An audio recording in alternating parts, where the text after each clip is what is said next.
Hello bachcho, let's read the question. The question says what percentage of forest for hills has been recommended by National Forest Policy 1988 of India?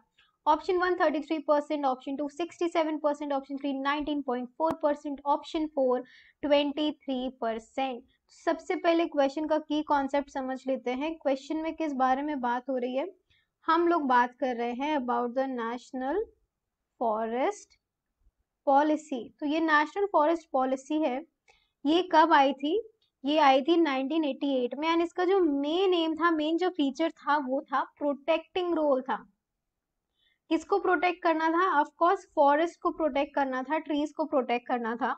Yes, क्यों? क्योंकि ये बहुत ही ज्यादा important है ecological balance के लिए। अगर हम चाहते हैं कि इकोलॉजिकल बैलेंस बरकरार रहे, मेंटेन रहे, तो इसके लिए बहुत जरूरी है कि फॉरेस्ट कवर को भी बनाया रखा जाए। यस, एंड यहाँ पे इस बारे में भी बात हुई थी कि कैसे एनवायरनमेंट की स्टेबिलिटी के लिए भी बहुत ज्यादा जरूरी है कि फॉरेस्ट कवर को मेंटेन रखा जाए।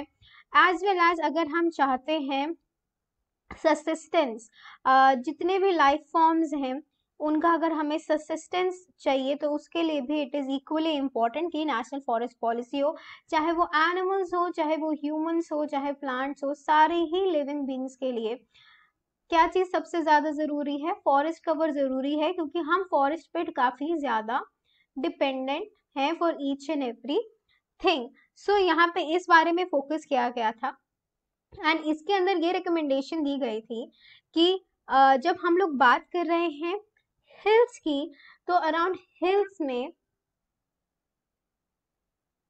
67% जो एरिया है वो जो है परसेंटेज हो ऑफ फॉरेस्ट, 67% ऑफ फॉरेस्ट और हिल्स में।